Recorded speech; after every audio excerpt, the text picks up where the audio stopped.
channel. The PlayStation is making a lot of noise in the background because I didn't put it to sleep even though I should have. Hi guys, welcome back to my channel. I haven't filmed a video like this in a really long time. We'll see how this goes. Sorry, I've only been posting vlogs for literally forever, so that will continue, I'm sure. It's been a while because I just moved myself from one side of the country to the other side of the country. And there is a lot of time-consuming things that go with that prior to moving and after moving. Welcome back to my channel, or welcome to my channel if you're new here. My name is Hannah. In lieu of the fact that I just moved across the country with my cat, I wanted to make a video for you guys about just some tips and little things that I did to make my cat more comfortable and get through a 5-day road trip with my cat in my passenger seat. First and foremost, I want to say that obviously, or not so obviously, I don't know, I guess it depends on who you are, I am by no means a professional. I only know the information that I know through personal experience. Take it or leave it kind of, thing. This is something that I personally went through and some things that I learned that I felt would be useful to be shared, and things that maybe I would have liked to know prior to driving across the country with my cat in my car. Hi, I'm trying to record a video about you. Okay, Anyway, traveling with pets can be difficult, whether it's dog, whether it's cat, whether it's a hamster, whether it's a bird, whether it's a snake. Taking a pet out of its normal environment can be very stressful for you and can also be very stressful for your pet. So every pet has a different personality. We know that. Personally, my cat, Pun, he is very scared of leaving the house, coming out of the house. Like, he would go into our backyard and kind of venture around, but he was fenced in, so he wasn't, I think that he felt safe because of that. But the second that I would take him out of the apartment to the car, he got very scared. If he was not in a cage, he would urinate on me. He would pee on me. He's done this on multiple occasions. He has ruined multiple pairs of pants. So he is what you would call a scaredy cat. He is scared of leaving the house and being outside of his haven and his safe place. Taking him across the country was a very scary thing for me. I was very nervous. I didn't want him to be too stressed out. I didn't want him to be scared. Obviously that breaks my heart. I wouldn't ever want to see him scared. It makes me sad just thinking about it. So I made sure to take some precautions, and I made sure to do a few things that I felt would really make him feel more comfortable, and they really helped so much, not only for him but also for me and my own mentality towards the whole situation. I was driving a new car, I was towing a trailer, and I had my scared cat in my passenger seat, and these things helped so much. So hopefully they can help you if you are traveling with your cat long distances, short distances, for multiple days, whatever it is. Hopefully these things can help you out. The first thing is making the area where he or she will be staying smell and feel similar or familiar to them, so that they are comfortable in that place. What I did is I bought a pheromone spray, which actually I believe was very low in the pheromones or hormones, whatever it was that was in the spray, and it was more so of an herbal spray that I guess was calming for them. I believe it had lavender in it. I bought the spray at my local pet store.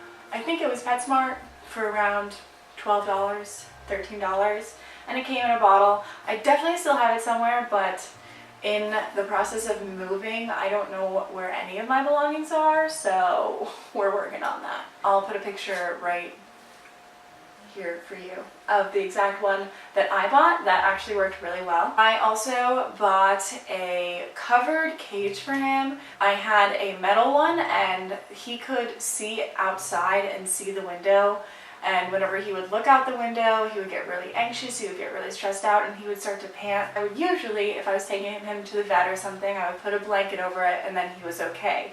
as long as he couldn't see what was going on around him, he wasn't so freaked out. Because of that, I bought him a covered case so that when we were in the car, I could put him in my passenger seat, and the front of it was the only part that you could really see out of. There's some holes for like air, but you can't really see out of them very well. The front of it was the little caged part so that he could only really see me and whatever, was near me. But what I did about a month prior to us moving is I brought that cage into the home and I sprayed it with the herbal pheromone spray.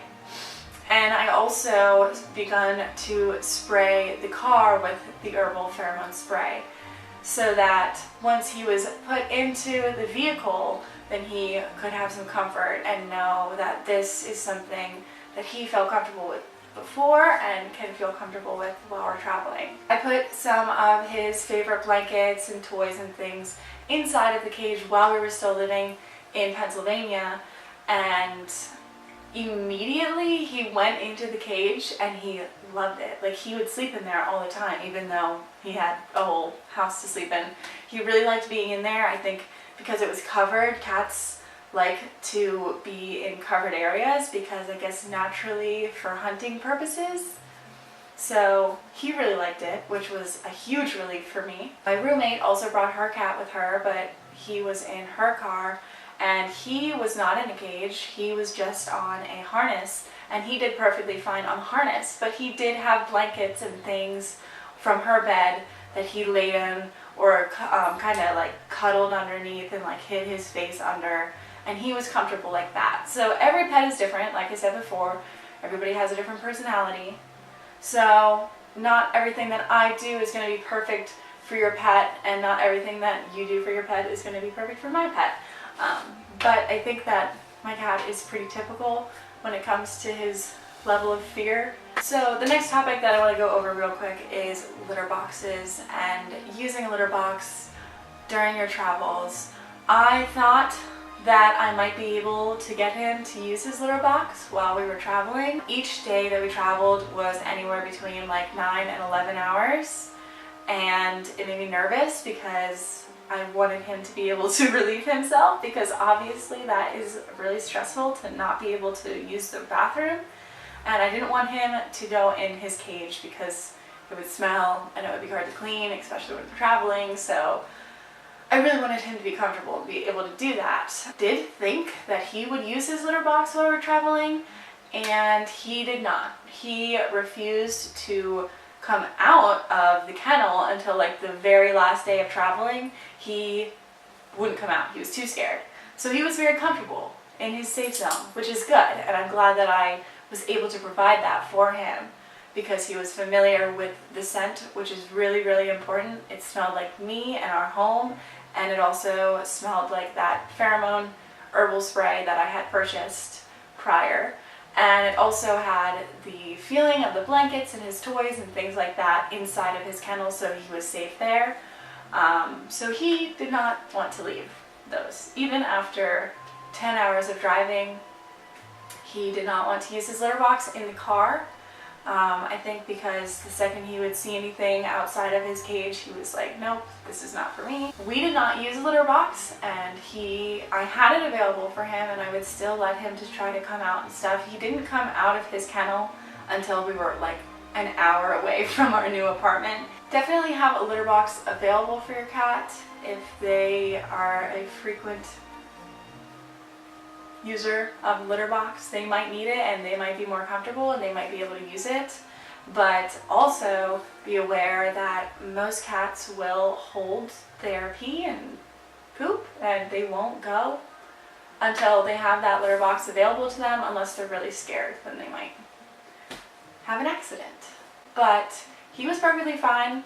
The second that we would get to the hotels, we would put the litter box out for them and make sure that they had food and water right away, and they would use the litter box whenever they needed to use it. So he was fine with going 11 hours, which is a lot in my personal opinion. I would recommend maybe 8 hours. Definitely try to let them use a litter box, but if they don't, then I wouldn't stress too much about it. If they're not comfortable, they're not comfortable, and they'll be okay until you get to your next pit stop. Another thing is definitely if you have a planned trip, there are lots of hotels in the United States at least, I don't know about other countries personally, that allow you to have pets.